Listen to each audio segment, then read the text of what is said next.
Hi family, welcome back to another episode. Today we're going to continue our part series where in the first video we got to know a little bit more about the builder, who the CEO is and what her background was. But in this video we're going to talk more specifically about Crown Heritage, what the vision for this company was, why did they call this company Crown Heritage. We're going to get into that and more in this video. So Lydia Mlouhi, again, thank you so much for joining us. And the first question, Lydia, is after you went through all of that journey from businesses that failed, businesses that didn't, changing, your path, taking a different direction, when did the company start and what inspired you to call the company Crown Heritage? So, as I had previously mentioned, or I may not have said that, but anyway. Previously thought. Yes, I meant to mention it. So my father, my husband and I decided to start a home building company. We established it in 2001. So it's been about 22 Yes. years you all have been in the business. Yes. And out of all the names in the world, why did you decide on Crown Heritage Homes? I actually came up with that name. The reason I like that name is it conveys what our company is about. Mm-hmm. Our objective is to build homes that are timeless, that are a quality product, a quality home, a luxurious home, so possibly something that can be passed on from generation to generation. Like a crown almost. Like a crown and heritage. So to me, it's a perfect description of our product and our company the intention for our company. Behind every home. Mm-hmm. What would you say is the main mission and vision of Crown Heritage? From the start, what need were you trying to fill in the El Paso market? As I had previously mentioned, my father and growing up, we had been in the construction industry for many years. And you saw it. Yes, my father owning a plumbing contracting company that specialized in new home construction, worked with many different types of builders. We did notice that at that time, most of the builders, or there were a lot of volume type builders. Like production, volume type builders. Absolutely, yes. Not too many custom home builders. And so from the get-go, we knew that we wanted to offer clients a more custom type product. A custom home, rather than more of a cookie cutter home. So we've always been had that intention. We've always had that intention. Our goal was never to build hundreds of homes a year, but rather to build a handful of homes that really were good, customized, quality homes that our clients would be able to enjoy for many years to come. What would you say to those people who say, okay, but this is a business, isn't it easier to just have 4 floor plans and make the same home over and over again? Buying a home, here it is, it's already a blessing. Why do you feel the need isn't it more work to do a custom home than to just have the same home over and over again? Absolutely, and that's why I think, many companies shy away or avoid, being a custom home builder. Definitely can be challenging. I find that, my personality is I don't always maybe take the easiest path. Wow. We found without intending to that really home building is a calling for us. Both. My husband are the co-founder, and I love what we do, and so we feel that it's more of a challenge, but it's also more gratifying to build a home that is customized for a client's needs, rather than just building honestly, we would find it boring to just build the same home over and over and over again for, for 20 years and or 10 years. It's definitely challenging, but it's a challenge that we welcome and we enjoy. We also love the more personal interaction that we have with our clients, building a custom home for them versus a production type builder concept where you don't have as much interaction with your clients. And so our company from day one has been set up to provide that higher level of personal service that a custom home builder needs to offer their clients versus more of a production type builder.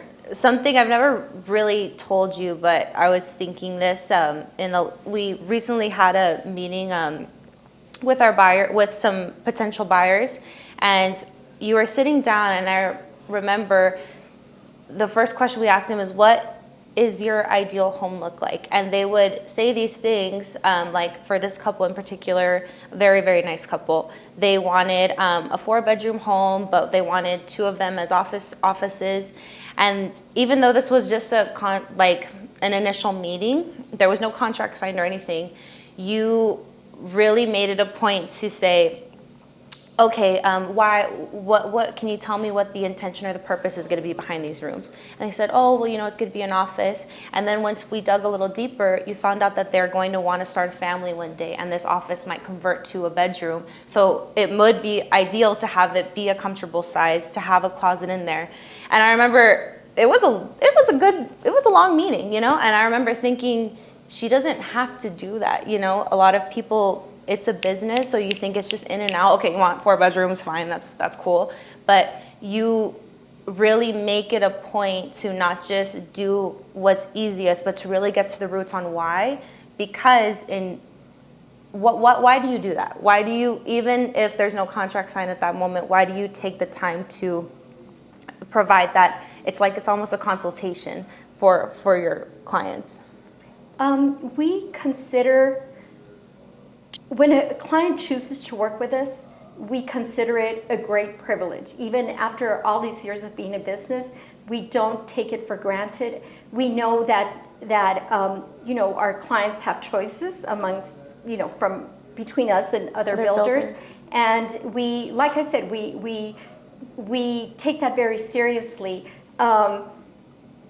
We almost feel like we're not just a home builder to them, but we're consultants. We've been doing this for 20 years. We've made, especially with a custom home builder, you learn something from every home. Every home is different. Every home that you build, you learn mistakes something. To make. Yes, mistakes, and you tweak it. And every time we build a home, we get together with our team and we say, okay, what could we have done differently? What could we have improved? What did we do good? What can we do better? Exactly. What should we do again? What can we do better? And that's something that has really helped us in terms of offering, continuously improving our product.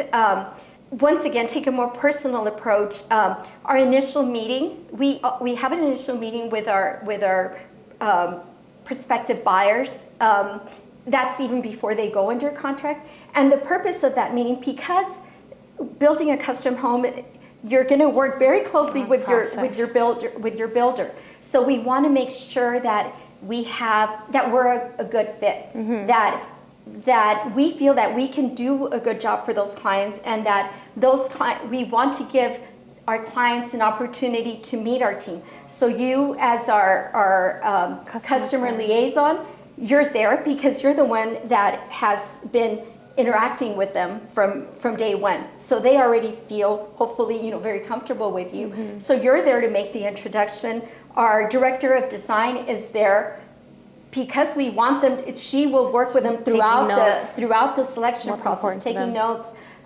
We want them to know who they're going to be working with. And I've been very fortunate that I'm usually able to be present in, during those meetings as well. And like I said, it's can be a little time consuming. It's something that maybe is not, done by everyone. Done by everyone, or extremely efficient in terms of if you're going to be building many homes, a year. 100 homes a year. But once, I put myself in our buyer's shoes, and a lot of buyers are young people like you and your sister, and I almost feel like, okay, if this was my kid building a home, what would I want them to know? How would I want them to be cared for? We have other clients that are retired individuals that are looking for homes where they're going to age in place. And I also think, well, what if I was building a home for my parents? What is it we have to think about? If they're telling me this is our forever home and I'm looking to age in place, well, should we consider making all of the doors wide enough in order to wheelchair, so walker. that somebody could get around with a wheelchair if they needed to? What about how easy is it going to be to access the home, to access the home from the garage for somebody that may have special needs? Do we need to have grab bars in the bathrooms? Which bathrooms are going to be used? So and that initial meeting is not. We're not just there to take a list of their wants and needs. We're there to collaborate, to make suggestions, like a meeting of the minds. And absolutely, and it's more of a consultation and a collaboration. Absolutely. I've heard you say it before too, that you would always tell it to me, this is one of the biggest, if not the biggest, financial investment a family is going to make in their life. So we're not just designing something like, okay, here you go, goodbye. We want to build them something that's going to be in 10 years. They're like, I'm so glad I did that. Because can you touch a little bit more about why you think, why you have that intention with a buyer, why you consider this your calling? Like, what is it about a home that you think is so special to a family? What I love about being a custom builder is that we have the privilege of taking a piece of land that has nothing on it and creating something for a family to not only, they don't have to fit into this home. Rather, this home is designed to fit their needs. It's so gratifying to us when we our clients send us pictures, or we see on social media that they had their wedding ceremony in their new home. Yeah. Yes, or that and the open floor plan. They're like, thank God it was open, because exactly. It was so or that welcoming. They're celebrating the birth of their new child. Christmases, so once again, definitely a family's home is the largest financial investment most people will ever make. But aside from that, it's very personal. You're not buying a commercial building. You're not buying stock. It's your home. This is your refuge from a long day at work. This is where you're raising your family, where you're making memories, where you're celebrating holidays. And we're so fortunate to be able to create spaces for our clients to make memories in those homes. And I just feel so lucky to be able to create something, of course, with our team of subcontractors and our team members, create something that will be there even after we're no longer here. And that they can pass on to, as a heritage that they can pass on to generation to generation. Absolutely. Our clients, most of our clients are not first-time home buyers. They are buyers, what we call move-up buyers. They've already owned one or several homes, and they know what they want. They know what they liked, from their previous homes and what they didn't. And a lot of them are looking to us to build their forever home. Or we're very fortunate in the fact that some of our buyers are repeat buyers, that they're upgrading to an even larger home. And so it's a great compliment to us that they come back for us to build, their next home for them. Wow. That's what I love about it. And like I said, I always enjoyed, being creative, the creative aspect of design. And so being a custom home builder absolutely gives me an avenue to be able to express my creative side. Wow. Yeah. Well, thank you so much for that, Lydia. That was great. Thank you all so much for watching. We are going to continue this series, so make sure to stay tuned to get to know more of the team that you will be working with at Crown Heritage. Don't forget to like and subscribe for future videos. And thank you so much for watching, and thank you, Lydia, for joining us today. We'll see you all in the next video. Thank you.